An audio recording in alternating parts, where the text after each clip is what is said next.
La nouvelle a éclaté à 6 heures du matin, heure de Pékin, alors que les lampadaires brillaient encore sur l'avenue Chang'an et que le smog se teintait de rose. Les présentateurs de la télévision centrale ont interrompu la programmation habituelle pour annoncer un accord resté confidentiel pendant des mois. Apple et la Commission nationale pour le développement et la réforme venaient de sceller un plan d'investissement de 300 milliards de dollars, la plus grande alliance industrielle jamais conclue entre une entreprise étrangère et la République populaire. Les chiffres sont apparus sur une carte à l'écran, accompagnée d'une musique de gong lente. Première tranche, 121 milliards pour agrandir les lignes de production d'iPhone et de Mac à Zhengzhou et Chengdu. Deuxième tranche, 88 milliards pour construire 3 campus de recherche appliqués en semi-conducteurs à emballage avancé, intelligence artificielle périphérique et batterie à état solide. Le reste constituerait un fonds tournant pour subventionner les fournisseurs locaux et former 3 millions de techniciens en fabrication de précision d'ici 2030. Le communiqué officiel détaillait des délais chirurgicaux. Dans 90 jours, débuteraient les travaux d'un parc logistique de 700 hectares au bord du Yangtze,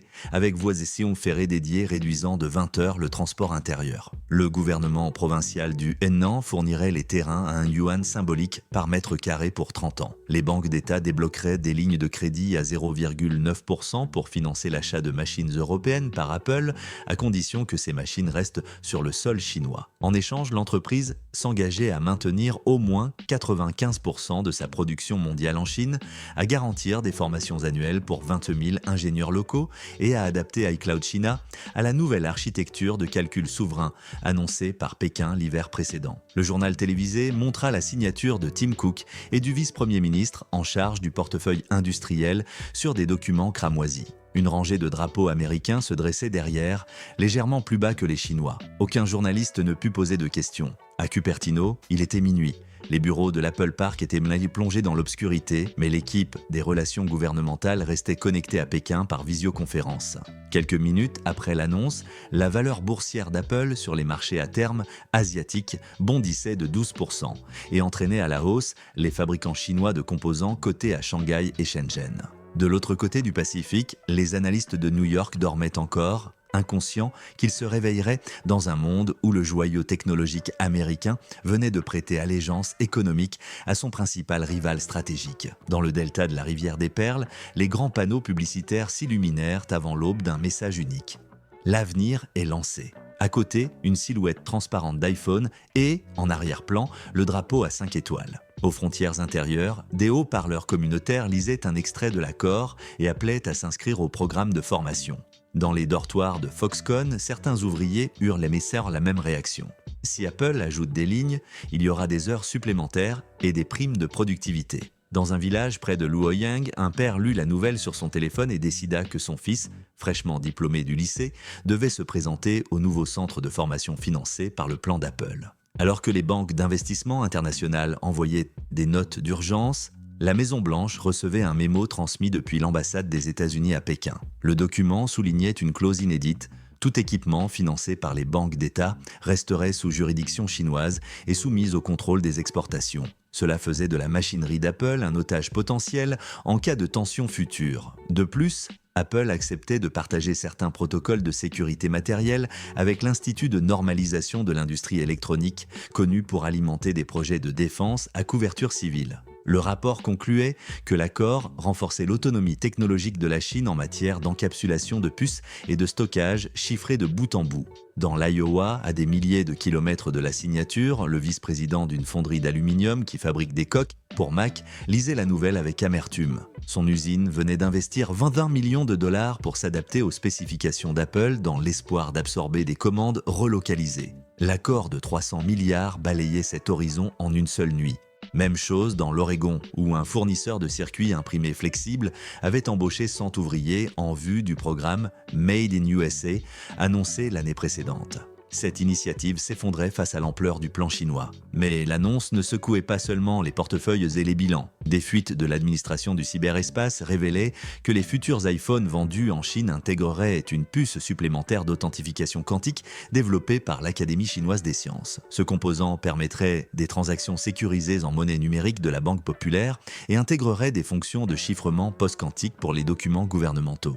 En retour, Apple bénéficierait d'exemptions tarifaires pour certains capteurs encore fabriqués au Japon et en Allemagne. Tout cela se déroulait à une vitesse fulgurante. En 15 minutes, le monde était passé de la spéculation sur le désengagement lent d'Apple de la Chine à la confirmation que l'entreprise doublait la mise avec la plus grande injection de capital privé sur le sol asiatique depuis les premières usines côtières. Pour le gouvernement chinois, c'était la preuve que la stratégie d'attirer l'investissement par l'échelle et le contrôle restait imbattable. Pour les faucons de Washington, un signal d'alerte. L'entreprise, qui incarne le mieux la créativité américaine, renforçait la puissance de ce que beaucoup perçoivent comme l'adversaire de la prochaine décennie cruciale. La nouvelle traversa le Pacifique alors que Washington dormait encore, si bien que le premier signal d'alerte fut capté dans la salle de marché électronique d'une banque d'investissement à New York. À 4h09, heure de l'Est, les contrats à terme Apple sur le marché de Sydney affichaient une hausse sans précédent. L'algorithme de risque de la banque interpréta ce bond comme de la volatilité spéculative et envoya une alerte au chef de salle qui, en bâillant, glissa son doigt sur l'écran et lut le chiffre. 300 milliards de dollars engagés en Chine. Un murmure parcourut la salle, sauvetage ou capitulation. À 6h15, le président du comité des services financiers de la Chambre interrompit sa routine pour convoquer son économiste en chef. Question directe. Que se passerait-il si Pékin décidait de limiter à Apple l'exportation des iPhones fabriqués sur son territoire ? La réponse dressa un catalogue de menaces. Pénurie mondiale, perte de 200 milliards en capitalisation boursière et un choc psychologique comparable à la crise pétrolière des années 70. Au fond, un assistant fit une analogie. Cette dépendance évoquait celle du Royaume-Uni envers l'Inde au XIXe siècle, lorsque le coton coulait dans un seul sens et que la puissance impériale se mesurait en broches de filature. Dans la Silicon Valley, la nouvelle provoqua une sensation de vertige. Des entrepreneurs qui, en 2024, avaient vendu à des fonds de capital risque l'idée de rapatrier le hardware, envoyèrent des emails de clarification. Leur pitch deck, basé sur l'hypothèse qu'Apple accélérerait sa sortie de Chine, semblait soudain des romans de science-fiction. Le fondateur d'une start-up d'automatisation à San José admit à voix basse que sa levée de 50 millions de dollars ne tenait plus qu'à un fil. Il ne servait à rien de promettre des lignes d'assemblage au Nevada si le cœur de l'écosystème doublait sa mise 1000 km à l'intérieur de la Chine continentale. À Pékin, les couloirs du ministère de l'Industrie étaient exceptionnellement animés. Des fonctionnaires échangeaient des messages au sujet de la création d'un groupe de travail chargé de superviser la mise en œuvre de l'accord. Le vice-premier ministre réunit les chefs provinciaux concernés par visioconférence et leur présenta un calendrier de travaux sans tolérance pour les retards. Le mot d'ordre était inertie, profiter de l'élan pour accélérer les projets de lithographie avancés jusqu'alors freinés par l'absence de demande locale garantie. Avec Apple dans l'équation, le goulot d'étranglement disparaissait. À l'usine d'anodisation de Kunshan, la superviseuse Chen Yuying convoqua ses 40 ouvriers dans un couloir bordé de cuves corrosives. Là, sous la lumière bleutée des néons, elle leur lut la traduction du communiqué. Leur usine allait doubler les équipes et ouvrir des postes pour de nouveaux techniciens. 2 travailleurs appelèrent leur village cette nuit-là pour prévenir leur jeune frère. Le recrutement proposait un salaire de base de 4 500 yuans, le logement et une formation au contrôle de qualité optique. Pour des familles habituées à l'agriculture de subsistance, c'était un ticket pour l'ascenseur social. Au Capitole, la réaction devint publique à l'aube. Une sénatrice du Midwest qualifia l'accord de capitulation inacceptable de la manufacture stratégique. Quelques heures plus tard, elle présenta un projet de loi visant à imposer des taxes spéciales sur tout appareil importé dont l'assemblage dépasserait 60% de contenu chinois. Des économistes du comité des tarifs répliquèrent que la mesure revenait à se tirer une balle dans le pied. Avec la ligne de production relocalisée, il n'y aurait pas assez de stock et le coût serait reporté sur le consommateur. Les journaux télévisés nationaux lancèrent en des titres de « guerre froide des smartphones ». Pendant ce temps, les serveurs d'Apple Park commencèrent à recevoir des questions d'employés inquiets. L'un des ingénieurs du projet Titan relut la clause sur le calcul souverain et pensa à la pile logicielle chiffrée qu'il maintenait hors de Chine pour des raisons de contrôle des exportations. Si l'accord exigeait d'adapter les couches de sécurité au standard national chinois, comment cela affecterait-il les versions mondiales ? Les juristes internes répondirent que les dépôts critiques resteraient aux États-Unis. Mais la rumeur se répandit. Le même pont binaire, qui relie le hardware et le software, pouvait devenir un chemin à sens unique pour la propriété intellectuelle. À Zhengzhou, l'usine reprit son activité comme un organisme vivant. Les files d'attente des employés pour badger doublèrent de longueur. Les agences de recrutement publièrent des annonces pour embaucher 100 000 ouvriers supplémentaires en moins de 6 mois. À la cantine principale, le chef cuisinier reçut l'ordre d'augmenter de 20% les achats quotidiens de riz et de porc. Le syndicat officiel, branche locale de la Fédération nationale des syndicats chinois, distribua des formulaires pour les nouveaux membres et rappela que la stabilité était une responsabilité patriotique partagée. Personne ne mentionna l'évasion massive de 2022. Cet épisode fut réécrit comme un problème de protocole sanitaire. L'accent était désormais mis sur le futur, la vitesse, la monumentalité. Dans les bureaux de l'Agence de sécurité nationale, un analyste traça un graphique de dépendance canal croisé. Apple avait besoin de la Chine, mais la Chine avait aussi besoin d'Apple comme vitrine technologique. Le problème était asymétrique. Si Apple s'arrêtait, l'économie chinoise ne subirait qu'une éraflure. Si la Chine fermait ses portes, Apple perdrait son ossature logistique. Le déséquilibre rappelait celui de la Compagnie des Indes cessant d'acheter du thé à Canton. L'empire Qing survécut, la East India Company fit faillite. On discuta de la possibilité d'inclure des incitations fiscales dans la loi CHIPS 2.0 afin qu'Apple transfère au moins sa nouvelle ligne de puces ARM sur le sol américain. Un haut conseiller répliqua que, même si Washington finançait toute l'usine, l'entreprise ne prendrait pas le risque de démanteler son interface critique avec son deuxième marché en revenus. À l'Académie militaire de Nankin, un professeur de logistique proposa un exercice à ses cadets. Calculer l'impact sur la chaîne mondiale si, dans un scénario de crise hypothétique, tous les permis de sortie des machines CNC utilisées pour fabriquer des smartphones étaient en suspendu. Les étudiants, habitués aux cartes de missiles, découvrirent un nouveau champ de bataille, la carte mère et la broche de fraisage. Ils conclurent que l'interruption affecterait les lignes d'avions commerciaux, les fabricants de drones occidentaux et deux industries pharmaceutiques dépendant de la même technologie d'usinage. Le professeur sourit. L'entropie industrielle avait une valeur stratégique équivalente à celle d'un porte-avions. Dans le Tennessee, un propriétaire de fonderie d'aluminium aérospatial calcula les pertes potentielles. Son atelier avait certifié des procédés pour l'Apple Watch et attendait des commandes après la diversification annoncée aux États-Unis en 2024. À présent, un email non signé reportait tout devis jusqu'à nouvel ordre. Le directeur financier élabora un scénario de réduction du personnel. Dans la petite ville voisine, le maire convoqua le conseil municipal. Moins d'emplois industriels signifiait moins de recettes marlant pour réparer les routes et maintenir la bibliothèque publique. L'accord, signé à des milliers de kilomètres, produisait des ondes jusque dans des bourgs où le logo de la pomme représentait un espoir de réindustrialisation. Le choc atteignit enfin le marché des matières de première. Le vice-ministre chinois des Ressources naturelles déclara que, pour la sécurité de l'approvisionnement, le pays contrôlerait plus strictement l'exportation de terres rares utilisées dans les moteurs de vibration des smartphones. Les prix du néodyme augmentèrent de 8% à la bourse de Singapour. Un fournisseur canadien informa ses clients que sa capacité d'extraction ne suffirait pas en cas de boycott. Les fonds spéculatifs interprétèrent le signal et prirent des positions longues. La presse dramatisa le plan Marshall inversé. Un chroniqueur britannique rappela que le programme original avait coûté 130 milliards de dollars ajustés à l'inflation. Apple investissait plus du double dans un seul pays rival. Sur Twitter, un ancien secrétaire au commerce écrivit « Wall Street applaudit, le complexe militaro-industriel chinois sourit ». La phrase devint virale. Le hashtag Apple Redline atteignit 200 000 retweets en un jour et divisa l'opinion publique entre ceux qui louaient l'efficacité inégalée de la chaîne asiatique et ceux qui appelaient au boycott. À la cité interdite mêlée sous les toits au dragon doré, les conseillers du Politburo présentèrent un rapport sur le soft power.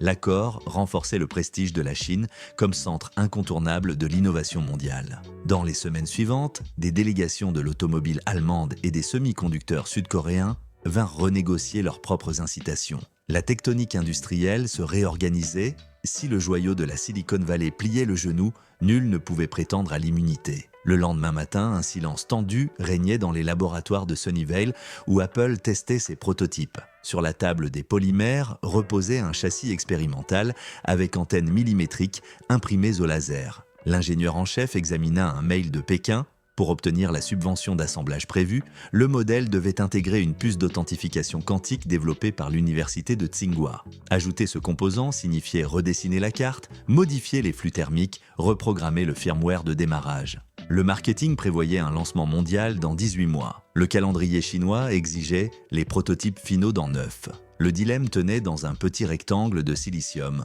Dans la pièce voisine, une équipe juridique dessinait des scénarios. Que se passerait-il si le Bureau de l'industrie et de la sécurité classait cette puce comme vecteur critique de surveillance et en interdisait l'importation? Les options étaient de maigres. Fabriquer une version sans le module pour l'Occident doublerait la logistique et coûterait des milliards en stock. Garder un seul design provoquerait un choc réglementaire. Un dirigeant résuma la tempête. On a mis le volant à droite et la route tourne à gauche. Un mémo classifié circulait au Pentagone. Il analysait les implications si les futures communications quantiques chinoises reconnaissaient l'empreinte cryptographique de chaque iPhone vendu sous subvention. Le risque n'était pas l'espionnage direct, mais la création d'un standard mondial alternatif basé sur 200 millions d'appareils distribués. Une hégémonie de facto fondée sur la marque la plus séduisante de l'époque. Au Conseil de sécurité nationale, un stratège proposa des mesures. Exiger des licences pour tout logiciel de chiffrement avancé, développé aux États-Unis et utilisé à l'étranger. Mais le département du commerce avertit qu'une telle mesure gèlerait non seulement Apple, mais tout l'écosystème mobile, plongeant des milliers de développeurs dans un hiver juridique. À Bangalore, dans un bureau minimaliste, les gestionnaires du nouveau campus indien d'Apple étudiaient leurs capacités. Leur usine pourrait couvrir 10% du volume mondial si elle recevait plus de machines, mais les fournisseurs clés de cartes mères et de caméras avaient signé des accords d'exclusivité avec des banques chinoises. Sans ces pièces, la ligne indienne restait cantonnée au milieu de gamme. Le rêve de diversification se brisait à nouveau sur les licences liées au financement de l'Est. À Bruxelles, des négociateurs profitèrent de la brèche. Ils proposèrent un passeport vert pour les produits Apple assemblés en Europe avec énergie renouvelable, sans composants soumis à restrictions chinoises. Le plan incluait des subventions européennes et un allègement de la réglementation du travail. Mais un iPhone européen coûterait au moins 90 $ de plus, sans compter la perte de savoir-faire asiatique. Le directeur des opérations d'Apple répondit que l'Europe ne pouvait pas monter en puissance avant 7 ans. D'ici là, la Chine aurait modernisé ses usines à 3 nanomètres et peut-être maîtrisé l'encapsulation photonique, rendant le saut industriel européen obsolète. À Davos, un ministre allemand confia à voix basse que la chancellerie envisageait d'appliquer au numérique la même logique que pour le gaz russe, réduire progressivement la dépendance stratégique. Les dirigeants de la Silicon Valley répliquèrent que la comparaison était erronée. L'électronique ne se stocke pas, et il n'existe pas de gazoduc virtuel pour les smartphones. Changer de fournisseur signifie reconstruire des savoirs, des robots, une culture industrielle. Il ne s'agit pas d'ouvrir un autre tuyau, mais de bâtir un continent de micro-usines synchronisées. De retour à Zhengzhou, le gouvernement installa un compte à rebours géant à l'entrée de la zone franche. 800 jours avant l'inauguration du supercampus, où Apple et l'université de technologie de Huazhong fabriqueront des batteries à électrolyte solide. Dans les bus de nuit, un écran diffusait une vidéo promotionnelle « Technologie mondiale, cœur chinois ». Pour beaucoup, le slogan sonnait comme une aspiration. Pour les plus anciens, comme un rappel que leur avenir dépendait de cette alliance monumentale. Les think tanks de Washington publièrent des rapports autour d'un concept nouveau, l'interdépendance asymétrique inversée. Les États-Unis avaient gagné la guerre froide en forçant l'URSS à investir dans des systèmes qu'elle ne pouvait soutenir. La Chine, elle, réussissait à faire financer sa modernisation industrielle par des entreprises occidentales attirées par un marché d'1,4 milliard de consommateurs. Une image inversée, l'économie libérale subventionnait la chaîne d'approvisionnement de son concurrent autoritaire. Dans la salle Roosevelt, un conseiller esquissa un scénario extrême. Un conflit dans le détroit de Taïwan entraînant des sanctions croisées. Si la Chine interdisait l'exportation d'iPhone, Apple perdrait plus de valeur en une semaine que la capitalisation totale du plus grand fabricant d'armes américain. Cela secouerait profondément les fonds de pension américains investis dans la firme. L'interdépendance apparaissait comme une courroie de transmission financière et non seulement industrielle. Chez Apple, l'équipe design du prochain processeur M explorait un transfert partiel de l'encapsulation 3D à l'usine TSMC de l'Arizona. Mais les dirigeants constatèrent que la lithographie avancée resterait à Taïwan et que le gros des volumes passerait encore par les ports chinois. Le designer principal résuma la situation.